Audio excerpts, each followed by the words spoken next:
Are you ready to learn from another owner who is in the trenches, growing and scaling a plumbing and air conditioning business? What's up, blue collar business owners? Welcome back to the Blue Collar Prosperity Podcast. I'm your host, Paul Masco, where we focus on helping guide you to have a prosperous business. Today, we have with us Mehdi Khachani. He is the founder and CEO of Sunny Bliss Plumbing and Air, a fast-growing residential service company based in Miami, Florida. He's a licensed general contractor, plumbing and air conditioning contractor, real estate broker in Florida, and he has built Sunny Bliss into a trusted, known company for quality, reliability, and customer-first approach. When he's not leading his team, he is enjoying time with his wife, 2 sons, and traveling all over the world. He's been to over 50 countries. So that is Mehdi Khachani. Welcome, Mehdi. Thank you so much for being here. What's going on in Florida today? Beautiful weather as always. Less humidity. Paul, thank you so much for having me. I'm excited to be in your podcast. You know, I follow you on LinkedIn, and I love to see those videos that you share on a regular basis. And I look forward to this session.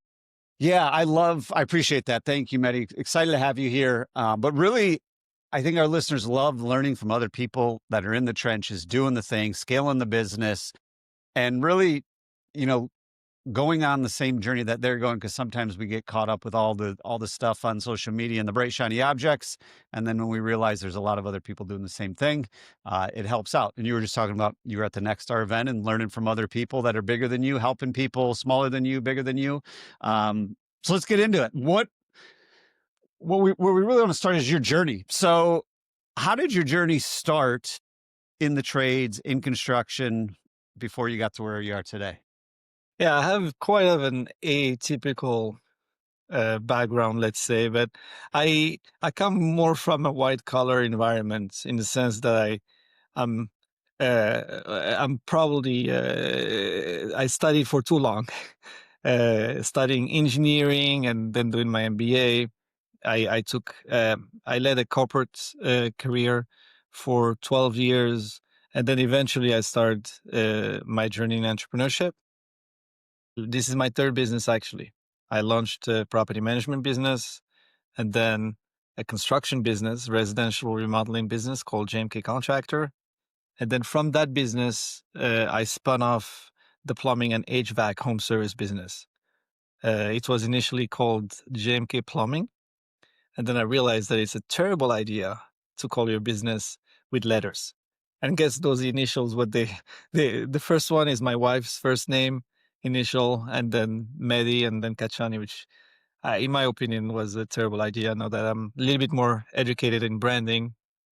And then I worked with KickCharge, obviously did the rebranding, etc., etc. But started from the ground up. So it's 2 phases.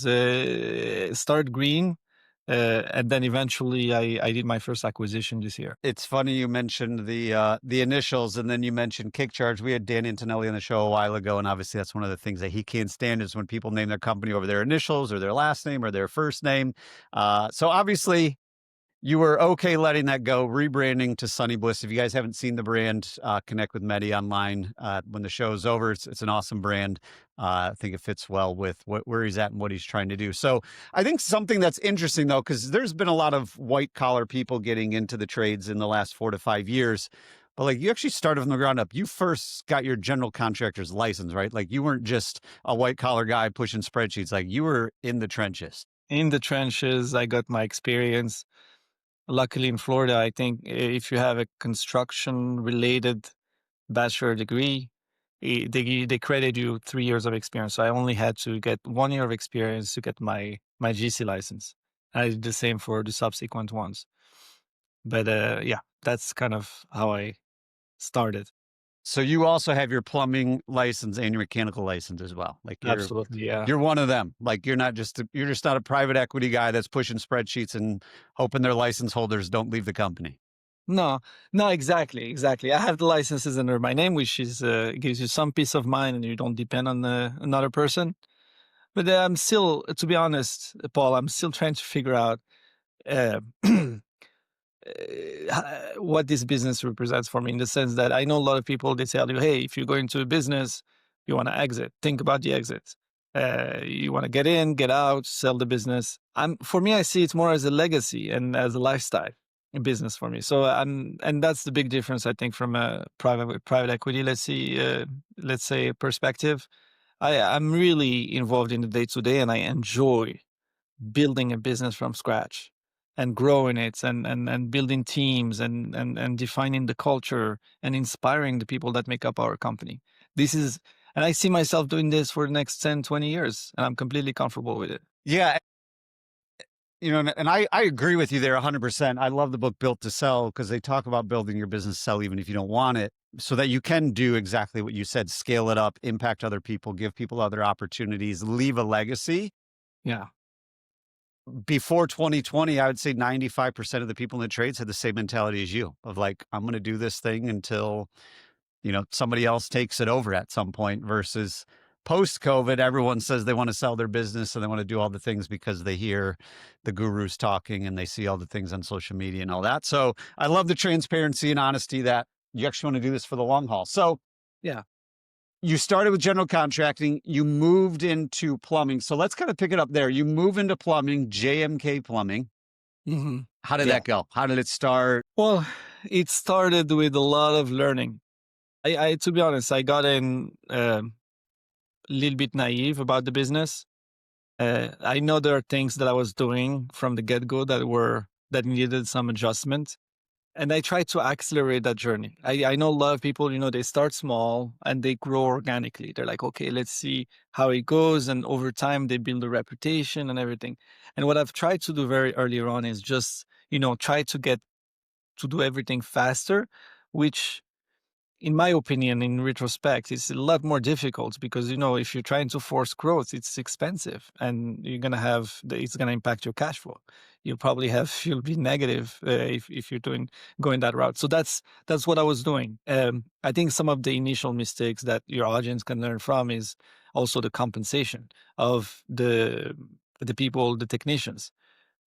I started paying hourly my technicians, and in the home service space, uh, performance pay makes a lot more sense. So when I made that switch, it helps the business quite a bit. But initially, the business was very small. I think we were at $1.3 million in revenue. I served a lot of property management companies as well as homeowners, whereas now we're focused primarily on homeowners. But that's kind of how it started.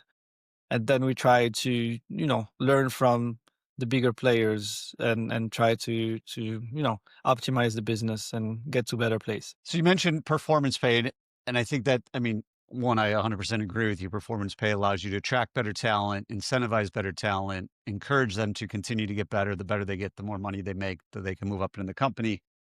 I talk to a lot of business owners who are afraid to make that switch from hourly to performance pay. They're going to say, oh, my people are going to leave. I don't know if I'm doing it right.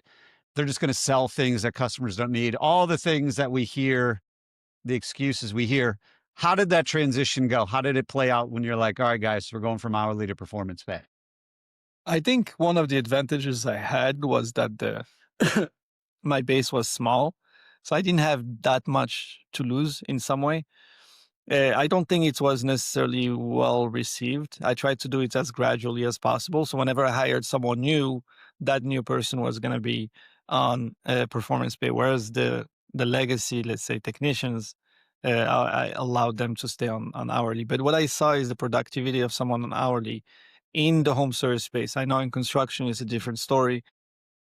They didn't have really the incentive to get things done at the right pace. So they were, running the clock on jobs, and I could see a clear difference between the two. And then the P&L, the moment that I was 100% on performance pay, I could see it in the P&L, and it's made a major difference. What I like about it also is, we do payroll on a weekly basis. And then because I have 100% performance pay, when my payroll is high, I actually celebrate because that payroll is tied to revenue. That means we've had a good week. Yeah, it's so true, because when they're on hourly and your payroll's high, you're like, oh, this is going to be bad because they got overtime. It means they weren't productive. It probably means revenue didn't change, but payroll went up. Whereas if they're on performance pay, the percentage margin is pretty much going to be the same no matter what. So the Yeah. higher payroll the more revenue we're doing, the more, to me, the best part is we're actually then giving them opportunities to make more, advance their career versus historically, in my opinion, most people in the trades that work in the trades, they always have this, whenever somebody asks them what they do, they'll say, Mehdi, I'm just a plumber. I'm just an electrician. I'm just an HVAC tech. And I hate that phrase because you're not just that. And we're seeing it now with AI and everything. Like, you're actually like super important to the infrastructure of this country, and your job's never going to get outsourced. And now all of a sudden people are pushing the trades, whereas the last 60 years they haven't. So I love it. Yeah. So JMK Plumbing going along, doing its thing. Did you decide to rebrand first, or did you acquire the HVAC business first? What was the timeline on that? The rebranding came first. I I go online and I follow a lot of the people that have 50, 60 million plus businesses, and a lot of them talk about the brand and how powerful it is. And that's kind of what inspired me to the rebranding. I was a little bit too ambitious in the sense that it's a big investment, and for a company my size, it's maybe was very, very premature. But I was willing to eat the bullet and move on with that. But I did the rebranding. I'm happy that I did it because uh, obviously it's costlier to change the brand down the road versus at the beginning.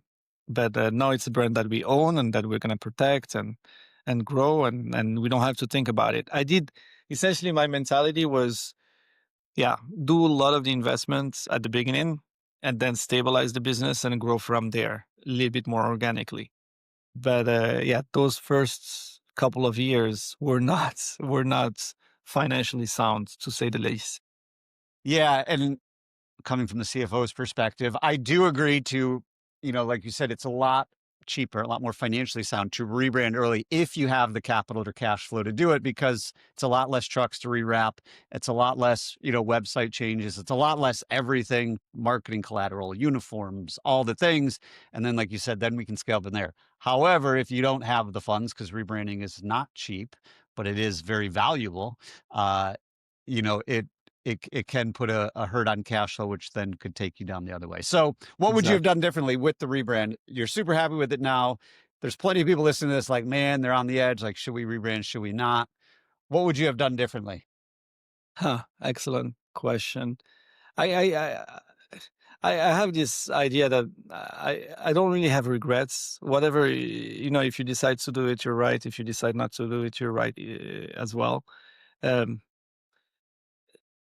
Looking back, yeah, I would have done it again. I would have done it exactly the same way because I don't want to have to build. Because anytime, by the way, anytime you invest in Google Ads or whatever you're doing to push the brand forward, those are marketing dollars that are very expensive.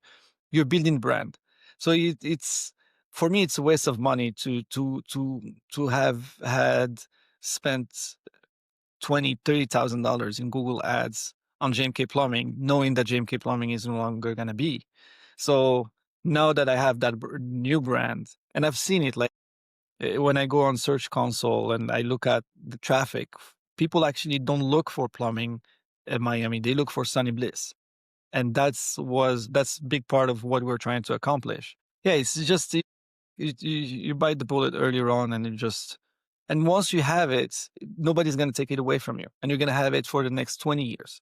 So yeah, it's an initial investment that's worthwhile. If I had to answer your question specifically, Paul, if I had to make that decision again, I would do it exactly the same way I've done it.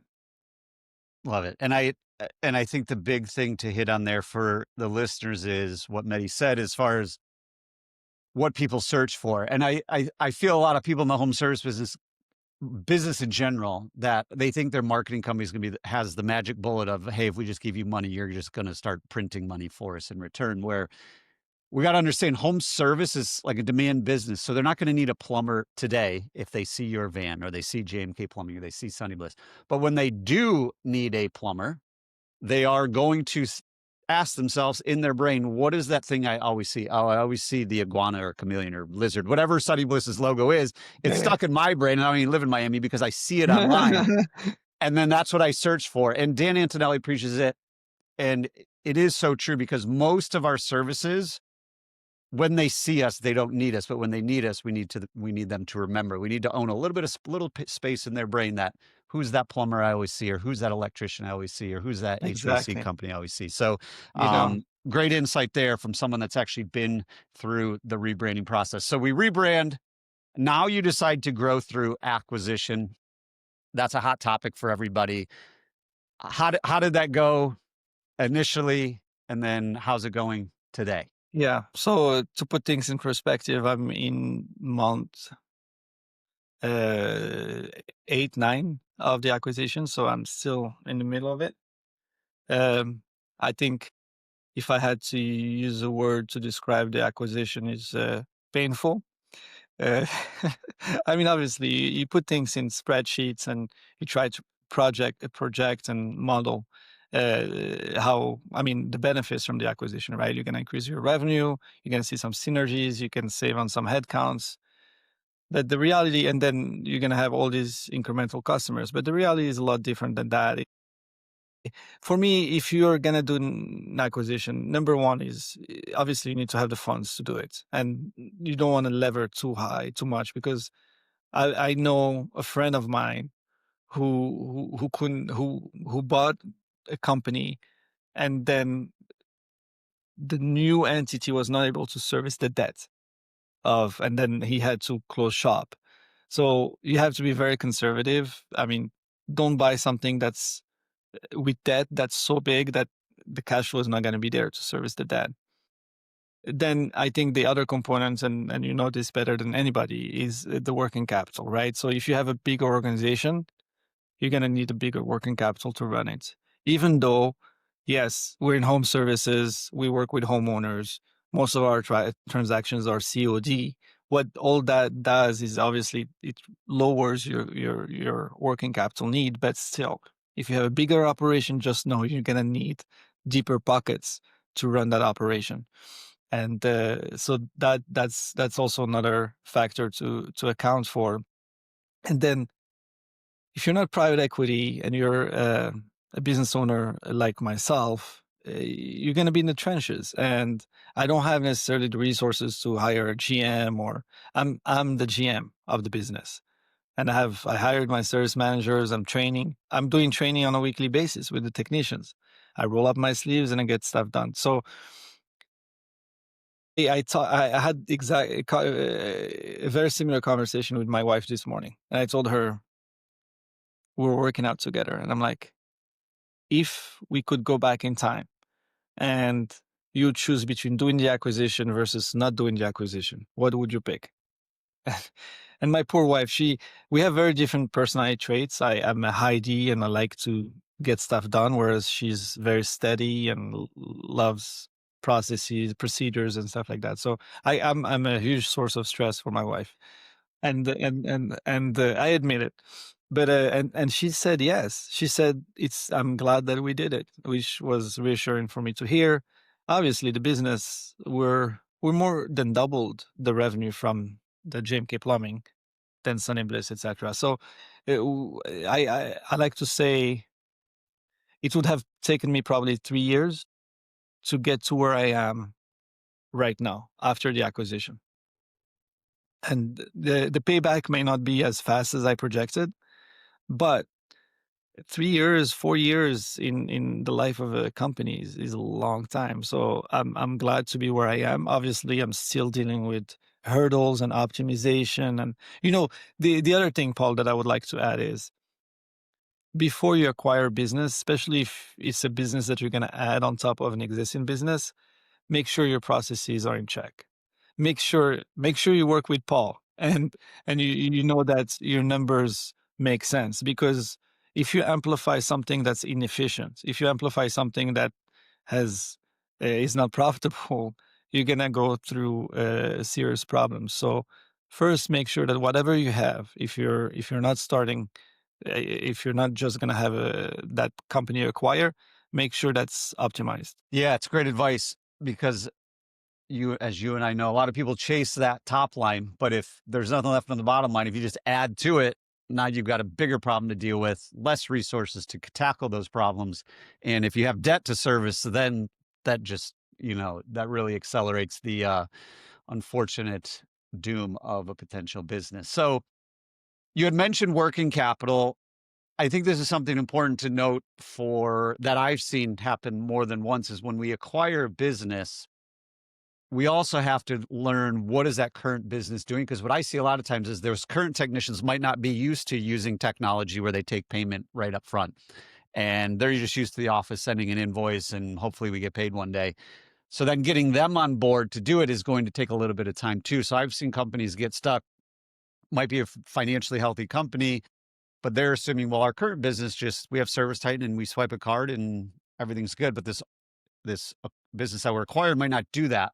And retraining technicians that have done something the same way for so long can take a little bit of time. So I just want to hit on that for the listeners out there. How did your integration go with the current people? How many people were on that business, on that team when you bought it? How many are still there today? Because I know sometimes there's some Yeah. attrition that can happen quickly just because people don't like change. Yeah. I think if I had to estimate, maybe I have 30 to 40% of the people that were there originally. The business, I think, had 12 people, including the owner and the daughter of the owner. They both no longer work with Sunny Bliss, which was the initial agreement. So, yeah, I mean, the mindset is very important. I think they were paid hourly versus Sunny Bliss. So the ones that are still with me from the prior company that I retained, they are still paid hourly. Um, and it's hard to take that away from them, because I know the moment I take it away from them, they're gonna leave, and they have a lot of experience. They add a lot of value to the organization. It's just that they're not doing it in the most efficient way possible. So, um, yeah, the culture is also very different. We're culture-driven company. We have 5 values, and those 5 values, we reiterate them on a daily basis. Even when people do certain things, we always try to relate what they do, whether it's something positive or negative, to the values. Hey, you applied this. This is awesome, or this is something you can improve on, etc., etc. But I thought there was some alignment on the culture, and that's one of the reasons that invited me and pushed me to close on the deal. But at the same time, there were some differences, cultural differences, that have forced my hand in letting go some of the people that were part of the prior organization. Yeah. And hitting on values, I think, is so important because I think historically, again, in the blue collar space, most, especially technician started companies, are like, values, that's stupid. Like, we're here to be a plumber. We're here to be a landscaper. I don't care about values. But the importance that you just hit on is, kind of using it as a filter for every decision we make, whether it's good or bad. Hey, did we stick to all our values? If we don't know which way to go, let's use our values to help us decide that. When did you decide to implement values, and how did your people take it? Because I know sometimes people are afraid to roll out values because they're worried about what other people are going to think. Yeah, it's interesting because sometimes employees can perceive, or team members can perceive, values, especially depending on their background, as fluff, etc. But for me, from day one, and from the moment we started the company, I knew that values are the DNA of the business. Every presentation, every training I do, I start by reiterating the values. Number one is integrity, then accountability, constant improvement, teamwork, and desire to win. These are our five values. And I just repeat them over, like work on this over and over again. And I tell them, I'm not repeating these every day just because I want to sound fancy or this. This is really what defines who we are. And if you're going to make a decision and I'm not around, or your manager is not around, as long as that decision is aligned with these values, you cannot go wrong. And I'm seeing, because of how persistent I've been with reinforcing the values, I know my team is now using it in their day to day, but also I'm seeing my managers replicate my behavior in reinforcing the the values. Yeah. I mean, like you said, it starts at the top, and then you get the managers to buy in, then you get the technicians to buy in. And when you continue to reiterate, obviously you can hit on the importance of it. So one of the last few questions I have, I think is really interesting on how you've built your office team. I feel more companies are going to this, but I know plenty of companies that aren't. Most of your office team is remote. How did that come to be? What are the pros and cons? Give us the insight into building a remote office. Yeah, the interesting thing is I've become almost like an expert in having a remote team, and I've done it with the three businesses. Even property management has a large number of people that are based in Colombia. Actually, same for the GC and Sunny Bliss. And culture. Speaking of culture, culture helps. Like I just posted a message from one of our managers who's in Colombia. He's running the CSR department, and he mentions the cultures and he talks about how much he loves working with Sunny Bliss. So, we do, the way we do it, we have uh, a Zoom page where everybody comes and connects whenever they clock in. So if you're going to be working, you're going to be in a Zoom call, and we have within Zoom call you have these breakouts, and it's almost like having different offices. So if I want to go visit my Sunny Bliss office in Colombia, I just go on Zoom and I go from office. Okay, I have an office for CSR, I have an office for dispatch, I have an office for inside sales, I have an office for administrative, and it's we get used to it. I mean, it has its pros and its cons.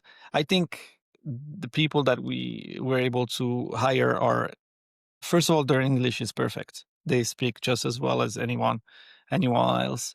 They're highly educated. And obviously there is that component that it they it's a competitive compensation, and it helps the business. But besides that, I think another factor that we're looking into is AI, right? So we have that team, and we were able to, even though everybody is in different city, they feel like they belong to Sunny Bliss and they're contributing to the vision, etc. But we're also looking at how we can incorporate AI to make the business more efficient. From a management standpoint, it's a little bit more challenging. So I know that having like CSRs in the same room is gonna enable you to do coaching better. And I know I don't have that, but I think the benefits of having a remote team outweigh the benefits of having someone sitting next to you. For sure. Yeah, no, that's awesome. And the way you have it set up on Zoom, that's super cool. Um, as we kind of wrap this thing up, we mentioned at the beginning, you want to do this for a long time. Where's Sunny Bliss going next? Where do you ultimately want to take this thing, um, in the next 5 to 10 years? Yeah, so Sunny Bliss, people may not know it, but Sunny Bliss is going to be the number one home service business in Miami. No question about it. We want to be in 3 years at $5 million in revenue, and then in 5 years, north of eight. Um, that's for the revenue, but we want to really blend in with the community and be a local Miami company that offers multiple trades under the same roof. Right now, we have plumbing and HVAC. We'll eventually add the electrical services. But what's also very unique, I think, about Sunny Bliss is the importance of the people that make up the company. I have this philosophy that if the company does well, I want it to be a company that takes care of its employees. And that's also a big components of our culture. And I think the people, our people feel that. And one of the messages I mentioned earlier from our teammates is he was saying that it's a gift for him to be working at Sunny Bliss, and he doesn't feel like he's working because it's such a nice environment to contribute and work together. He says he doesn't see the time going by, and it's already the end of the day. But that culture is that part of our culture is extremely important, and in terms of importance, I think my employees or teammates are come first, then the customer, and then the ownership of the company. Well, I will tell you this. If I was a betting man, you'll be doing more than $8 million in 5 years. So can't wait to see your journey continue. It's been fun to watch kind of go from JMK Construction, JMK Plumbing, Sunny Bliss, and where you're going to go in the next 5 years is super exciting. You built the foundation. So as we wrap this up, Mehdi, we want our listeners to take immediate action. Whether we've talked about it or something that's been on your mind, what's one thing you would recommend the listeners do? They own home service companies just like you. What's one thing you would recommend they do in the next 24 hours to move their business just one step forward? Okay. I did mention performance pay, and I think performance pay is should be non-negotiable. You have to go to performance pay if you're not doing it. And then we touched on Next Star. I strive to surround myself with people that are better than me. And Next Star is an amazing organization with some of the largest, most successful contractors in the trade. I just came from the super meeting. I was in Denver this week, and I can tell you the people that I was around, they had $20+ million companies, and they were so generous. They almost took me under the wing, and they wanted to introduce me to other people, and they gave me advice, etc. So, uh, besides pay for performance, the other thing I would say is find people that are way ahead of you or that are in the wherever you want to be, and make sure you get close to those people, and know what they say, you're the average of the 5 people you spend the most time with. Well said. Mehdi Khachani, thanks again for coming on the show, sharing your journey and providing a bunch of actionable advice, wisdom, and insight for all the blue collar business owners out there as we continue on this journey to prosperity. Before we sign off, Mehdi, where can our listeners go to reach out with you, keep in touch with you if they want to chat with you? Yeah, absolutely. Find me on LinkedIn under my name, Mehdi Khachani, and visit our websites if you want to check out the logo. It's www.sunnybliss.com. You guys go check out Sunny Bliss. If you're looking for Mehdi on LinkedIn, it's Mehdi, and then Khachani is Khachani. Mehdi, thank you so much for coming on the show today and sharing your journey. Really appreciate it. Thank you, Paul.